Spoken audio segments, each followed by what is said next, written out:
আমি আলোচনা করব ডেটাবেস কনটেক্সট সম্পর্কে, কিভাবে ডেটাবেস কনটেক্সট নিয়ে কাজ করতে হয়। তো চলুন প্রথমে কনটেক্সট কী সেটা আমি আপনাদের এক্সপ্লেন করে বোঝানোর চেষ্টা করি। তো এখানে আমি লিখে নিচ্ছি কনটেক্সট, যেটা সম্পর্কে আপনাদের আমি এখানে ধারণা দেব। একটু লার্জ করে নিচ্ছি যাতে করে আপনাদের দেখতে সুবিধা হয়।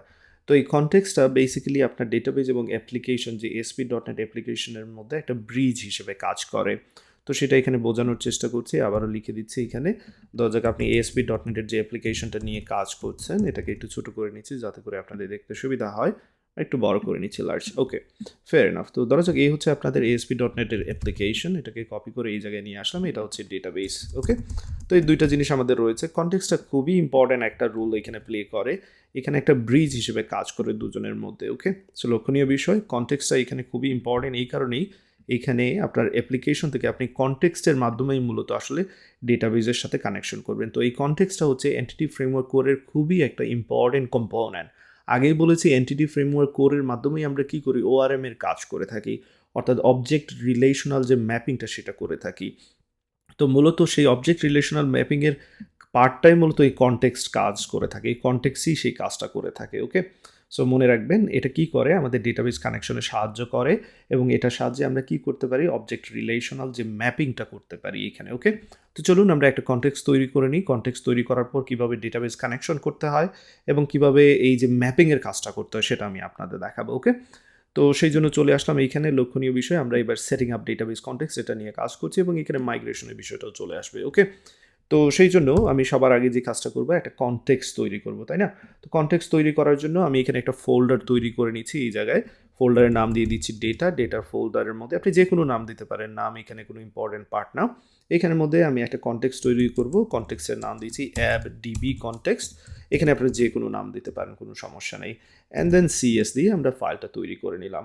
এবার চলুন এখানে যে কাজটা করতে পারতাম, আমি অলরেডি ক্লাস এটা তৈরি করে নিতে পারতাম খুব সহজেই। তো চলুন আমি নিউ C# ক্লাস এটা ইউজ করে নিচ্ছি, অ্যাব ডিবি কনটেক্সট। আপনার ম্যানুয়ালি কাজটা করতে পারেন। ওকে, তো এরকম করে নিলে আমার যেই দেখতে পাচ্ছেন প্যাকেজগুলো, নেম স্পেসিং সব কিছু অটোমেটিক্যালি তৈরি করা হয়ে যায়। এবার এই অ্যাপ ডিবি কনটেক্সটে যে কাজটা আমাদের মাস্ট প্রথমে করতে হবে, ডিবি কনটেক্সট যেটা রয়েছে সেটাকে আমরা এখানে ইম্পোর্ট করে নিব। সেটা এখানে মাস্ট করতে হবে। এটা এই ডিবি কনটেক্সটটাকে আমরা যে ইনহেরিট করে নিচ্ছি অ্যাপ ডিবি কনটেক্সটে। তো এই ডিবি কনটেক্সটে একটা কনস্ট্রাক্টর রয়েছে, সেই কনস্ট্রাক্টরটা এবার আমরা ব্যবহার করব। এখানে আমি সেটা ব্যবহার করছি, public app DB context. App DB context, এইখানে আমরা কনস্ট্রাক্টর হিসেবে কিছু ভ্যালু পাস করতে পারবো। এবং এই কনস্ট্রাক্টরটা ডিবি কনটেক্সট যে ক্লাসটা রয়েছে সেখান থেকে কিছু প্রপার্টি বা অ্যাট্রিবিউট বা কনস্ট্রাক্টর বলতে পারেন, কনস্ট্রাক্টরকে সে ওভাররাইড করবে। সো এখানে আমি সেই কনস্ট্রাক্টর ওভাররাইড যেটা করবে সেটা এখানে লিখে নিচ্ছি। তো এই যে অপশনটা কোথা থেকে আসতেছে, এখানে আমি ডিফাইন করে দেব যে ডিবি কনটেক্সট অপশন রয়েছে, DB context option, DB context option. এখানে মুখস্থ করার কিছু নেই, কারণ এটা সার্চ দিলেই আপনারা দেখতে পারবেন। সো ডিবি কনটেক্সট অপশনের মধ্যে আমার এখানে পাস করতে হবে এই অ্যাপ ডিবি কনটেক্সটটাকে, যেটা আমরা নিয়ে এখানে কাজ করছি, যে ক্লাসটা নিয়ে অ্যাপ ডিবি কনটেক্সটটাকে পাস করতে হবে এবং ফাইনালি এখান থেকে আসলে অপশনসটা প্যারামিটার হিসেবে আসবে। That's all. তো এতটুকু কাজ করে নেবেন, এটা মাস্ট করে নেবেন শুরুর দিকে, এটা করে নেওয়া বেটার। অ্যান্ড দেন এবার সময় হচ্ছে আমরা একটা টেবিল তৈরি করব। তো আমাদের এখানে এই মুহূর্তে একটি মাত্র মডেল রয়েছে বা এন্টিটি রয়েছে, যেটা কিনা ক্যাটাগরি। তো এই ক্যাটাগরি মডেল ব্যবহার করে আমরা একটা ডেটাবেজে টেবিল তৈরি করব। তো চলুন সেই কাজটা করে নেই, পাবলিক ডিবি সেট। সো এই ডিবি সেট আপনারা চাইলে এটা ব্যবহার করতে পারেন। এই ডিবি সেটের উদ্দেশ্য হচ্ছে একটা টেবিল তৈরি করে নেওয়া। ডিবি সেটের মধ্যে এখানে আপনাকে যেটা করতে হবে যে আপনি কোন স্কিমাটাকে বা কোন এন্টিটিটাকে ব্যবহার করতে যাচ্ছেন। তো আমরা কাকে ব্যবহার করবো, এখানে ক্যাটাগরিটাকে ব্যবহার করব এবং এই ক্যাটাগরিটা ব্যবহার করে যে টেবিল তৈরি করতে যাচ্ছি তার নাম দিয়ে দিচ্ছি এখানে ক্যাটাগরিজ। That's all. এবং এখানে গ্যাচার এবং সেটার মেথডগুলো নিয়ে নিচ্ছি বা প্রপার্টিগুলো নিয়ে নিচ্ছি, কারণ টেবিলে আমরা কি করব, এখান থেকে টেবিলে হয়তো বা কোনো কিছু সেট করবো বা টেবিল থেকে কোনো কিছু গ্যাট করব। তো এই এতটুকু অংশ ইনিশিয়ালি আপনার করে নেবেন, অর্থাৎ অ্যাপ ডিবি কনটেক্সটটাকে প্রথমেই রেডি করে নেবেন। এবার সময় হয়েছে আমাদের ডেটাবেজের সাথে আমরা কানেকশন সেট করে নেব এবং সেই জন্য আসলে বিভিন্ন পদ্ধতি রয়েছে। আমরা পরবর্তীতে সুপারবেস ডেটাবেস ব্যবহার করব, অর্থাৎ একটা ক্লাউডে ব্যবহার করব। এই মুহূর্তে লোকালি এটা করছি। তো সেই জন্য আমি অ্যাপ সেটিং ডট জেসনে চলে আসবো এবং এই অ্যাপ সেটিং ডট জেসনে আমি এখানে কিছু জিনিস কপি করে নিয়েছি, অলরেডি পেস্ট করে দেবো এবং আপনাদের এক্সপ্লেন করব। এখানে ডেটাবেজের কানেকশন ইউআরএলটা আমরা তৈরি করে নিচ্ছি। এই যে দেখতে পাচ্ছেন কানেকশন স্ট্রিং, ডিফল্ট কানেকশন দিয়েছি, আপনারা যে কোনো নাম দিতে পারেন। সার্ভার আমার এখানে যেহেতু লোকাল হোস্ট সার্ভার ব্যবহার করছি, বাই ডিফল্ট PostgreSQL এর হচ্ছে সার্ভার হচ্ছে পোর্ট 5432 এবং ডেটাবেজের যে নামটা আমি দিতে চাচ্ছি সেইটা এখানে লিখে নিচ্ছি ইউটিউব ফুল ই-কমার্স ডিবি, এটা ডেটাবেজের নাম দিয়ে দেবো। ইউজার নেম এখানে দিচ্ছি পোস্টগ্রেস, বাই ডিফল্ট পোস্টগ্রেস রয়েছে। পাসওয়ার্ড আপনাদের ক্ষেত্রে এখানে হয়তো ডিফারেন্ট হতে পারে, পাসওয়ার্ড না দিলেও হয়তো বা হবে, চেক করে নিতে পারেন এই জিনিসটা। ওকে, সো প্রথম দিকে আপনার পাসওয়ার্ড না দিয়ে এই কাজটা করতে পারেন, অ্যান্ড পরবর্তীতে হয়তো পাসওয়ার্ড অ্যাড করতে পারেন। তো এই হচ্ছে আমাদের কানেকশন স্ট্রিংটা সেট আপ করা হয়ে গেল। ফাইনালি এবার স্টার্ট আপ ফাইল যেটা রয়েছে, সেই স্টার্ট আপ ফাইলকে বলে দিতে হবে যে আমি কনটেক্সটটা নিয়েছি, তৈরি করেছি, এবং ডিফল্ট যে কানেকশন স্ট্রিং সেটাও পাস করে দেবো সেইখানে। ওকে, তো চলুন সেই জন্য আমরা চলে যাব program.cs এ, এবং এইখানে আমরা কি করব, আমরা একটা সার্ভিস অ্যাড করব। তো আমি এখানে এই জায়গায় সার্ভিসটা অ্যাড করে নিচ্ছি, এই যে সার্ভিসটা অ্যাড করে নিলাম। তো এখানে দেখতে পাচ্ছেন builder.services add db কনটেক্সট, অর্থাৎ ডেটাবেজের কনটেক্সট অ্যাড করতে যাচ্ছি। দেন এইখানে যে কনটেক্সটটা অ্যাড করতে যাচ্ছেন সেই কনটেক্সটের নামটা পাস করে দেবেন, যেটা অলরেডি আমরা তৈরি করেছি অ্যাপ ডিবি কনটেক্সট, এই যে এইখানে দেখতে পাচ্ছেন সেটা এখানে অ্যাড করে দিয়েছি। অ্যান্ড দেন আমরা অলরেডি এই যে প্যাকেজটা দেখতে পাচ্ছেন ইউজ এনপিজে এসকিউএল, যে প্যাকেজটা অলরেডি ইনস্টল করে নিয়েছি, সেই প্যাকেজের মাধ্যমে এখানে এই কানেকশনের কাজটা করছি, অর্থাৎ আমাদের অ্যাপের সাথে ডেটাবেজের কানেকশনটা আমরা করছি এই প্যাকেজের মাধ্যমে।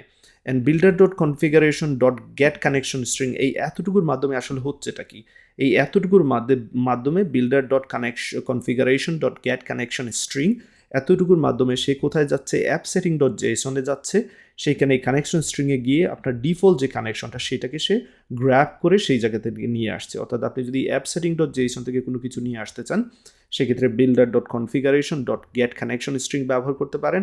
অ্যান্ড দেন যাকে নিয়ে আসতে চাচ্ছেন তার কিটা পাস করতে হবে। তো আমাদের এখানে পুরো যে ইউআরএলটা দেখতে পাচ্ছেন সেটা ডিফল্ট কানেকশন কি এর মধ্যে রয়েছে, এবং সেই কি ব্যবহার করেই মূলত আমি এখানে তাকে খুঁজে নিয়ে আসতেছি, এই যে দেখতে পাচ্ছেন। সো দ্যাটস অল, এতটুকু কাজ করার পর আপনার মাইগ্রেশন করতে হবে, অর্থাৎ আপনি ডেটাবেজে একটা টেবিল তৈরি করতে যাচ্ছেন, তাই না? তো সেই জন্য আপনার এখানে মাইগ্রেশন স্ক্রিপ্ট লিখতে হবে। এবার সময় হয়েছে কীভাবে মাইগ্রেশন স্ক্রিপ্ট লিখতে হয় সেটা আপনাদের দেখানোর। তো সেই জন্য আমি আমার টার্মিনাল ওপেন করে নিয়েছি। টার্মিনালটাকে আমি 2 ভাগে ভাগ করে নিই, যাতে করে পরবর্তীতে আপনার দেখাতে সুবিধা হয়। তো সবার আগে আমি এখানে .NET ওয়াচ দিয়ে আমি এটাকে রান করে নিচ্ছি, .NET ওয়াচ। চলুন সেই কাজটা করে নিই, দেখি সব কিছু ঠিকঠাক আছে কিনা, এখানে পারফেক্টলি রান হচ্ছে কিনা, এটা এদিকে মেকশিওর করে নিতে হবে। তো সব কিছু ঠিকঠাক থাকলে এই যে দেখতে পাচ্ছেন চলে এসেছে সোয়াগারের ডকুমেন্টেশন, দ্যাট মিনস সব কিছু ঠিকঠাক মতো রান হচ্ছে। এবার চলুন মাইগ্রেশন স্ক্রিপ্টের কাজটা করে নিই। তবে তার আগে আমার যে পিজে অ্যাডমিন, যেখানে আসলে আমরা ডেটাবেসটা দেখব, সেটা আমি ওপেন করে নিচ্ছি আপনাদের যাতে দেখাতে পারি পিজে অ্যাডমিনের সিচুয়েশনটা এবার কি সেটা আমি আপনাদের দেখাতে চাচ্ছি। তো এই যে সার্ভার দেখতে পাচ্ছেন, সার্ভারের মধ্যে আমরা আসলে যে কাজটা করতে যাচ্ছি, এখানে যদি খেয়াল করেন কানেকশন স্ট্রিংয়ে যদি আমি চলে যাই তাহলে আপনাদের বোঝাতে পারবো। অ্যাপ সেটিং.json-এ চলে আসলাম। তো আমরা যেই সার্ভারটা বা এখানে ইউজ করছি সেটা হচ্ছে লোকাল হোস্ট, পোর্ট হচ্ছে 5432, সেইখানে আমরা একটা ডেটাবেস তৈরি করতে যাচ্ছি, ডেটাবেসের নাম দিয়েছি এটা। অ্যান্ড ইউজার নেম হচ্ছে পোস্টগ্রেস, অর্থাৎ পোস্টগ্রেসের আন্ডারে, এই যে পোস্টগ্রেস সার্ভিসের আন্ডারে একটা ডেটাবেস তৈরি করতে যাচ্ছি। তো এই মুহূর্তে 11টা এখানে ডেটাবেস রয়েছে। আমি যদি এটা ওপেন করি দেখতে পাচ্ছেন এখানে এই মুহূর্তে 11টি ডেটাবেস রয়েছে। তো আমরা নতুন ডেটাবেস তৈরি করব। তো সেই জন্য যে কাজটা করতে হবে, আপনি যখনই কোনো একটা টেবিলে আপনার কনটেক্সটের মধ্যে যদি কোনো চেঞ্জ আনেন, সেক্ষেত্রে মেকশিওর করে নেবেন যখনই কনটেক্সটে কোনো কিছু লিখবেন সাথে সাথে আপনার একটা স্কিমা অ্যাড করতে হবে বা একটা মাইগ্রেশন লিখতে হবে। তো মাইগ্রেশনগুলোকে আমি এখানে ভালো করে দেখানোর জন্য আমি যে কাজটা করব, আমি এখান থেকে এগুলোকে নিচের দিকে নিয়ে আসি, যাতে করে হয়তো বা আপনাদের দেখতে আর একটু সুবিধা হয়। তো চলুন সেই কাজটা করি, বা একটু বড় করে নিই, এতে করে আপনারা এটাকে একটু ভালো করে দেখতে পারবেন যে মাইগ্রেশন স্ক্রিপ্টটা আমি লিখছি এখানে। ওকে, তো এই যে এখানে মাইগ্রেশন স্ক্রিপ্টটা .NET এন্টিটি ফ্রেমওয়ার্ক যে প্যাকেজটা আমরা ইনস্টল করেছিলাম তার সাহায্যে মাইগ্রেশন স্ক্রিপ্ট লিখছি, .NET entity framework migration add, তারপর আপনি যে কোনো একটা মাইগ্রেশন স্ক্রিপ্টের নাম দিতে হবে এবং এটা ইউনিক হতে হবে প্রত্যেকবার। তো এটা হচ্ছে আমার শুরুর দিকে ইনিশিয়াল, তাই এটা নাম দিয়েছি ইনিশিয়াল ক্রিয়েট। তো যদি সব কিছু ঠিকঠাক থাকে এখানে সাকসেসফুল দেখাবে, একটু সময় নিবে। দেখতে পাচ্ছেন সাকসেসফুলি মাইগ্রেশন স্ক্রিপ্ট তৈরি হয়েছে, এবং এখানে মাইগ্রেশন নামে একটা ফোল্ডারও আপনারা দেখতে পাবেন খুব শীঘ্রই। এই যে দেখতে পাচ্ছেন মাইগ্রেশন নামে ফোল্ডারটা তৈরি করা হয়ে গেছে। এবার আপনার ডেটাবেজে কিন্তু আপনি আপডেট দেখবেন না যতক্ষণ পর্যন্ত সেকেন্ড যে কমান্ডটা আপনি ব্যবহার করেননি। তো এখানে পরবর্তী কমান্ড হচ্ছে ডেটাবেস .NET EF দিয়ে প্রত্যেকটা কমান্ডই মাইগ্রেশনের শুরু হয়, এই যে .NET EF। এবার আমরা ডেটাবেজে আপডেট করব, সো এই কমান্ডটা অবশ্যই লিখতে হবে। প্রত্যেকবার আপনি যখন কোনো একটা মাইগ্রেশন স্ক্রিপ্ট তৈরি করবেন সাথে সাথে ডেটাবেসকে আপডেট করতে হবে, এই জিনিসটা মাথায় রাখতে হবে। সো আমি এখানে আপডেট দিচ্ছি, এটাও যদি সাকসেসফুল হয় তাহলে সব কিছু ঠিকঠাক। সো এখানে সব কিছু ঠিকঠাক দেখাচ্ছে। এবার আমি চলে যাব আমার যে পিজে অ্যাডমিনে, সেখানে গেলে অবশ্যই আমার ডেটাবেসকে দেখতে পাবো। লক্ষ্য রাখবেন আগে কিন্তু 11টি ডেটাবেস ছিল, এবার যদি এটাকে রিফ্রেশ করি দেখি কী অবস্থা, দেখতে পাচ্ছেন 12টি ডেটাবেস, এই যে আমাদের নতুন ডেটাবেস তৈরি করা হয়ে গেছে।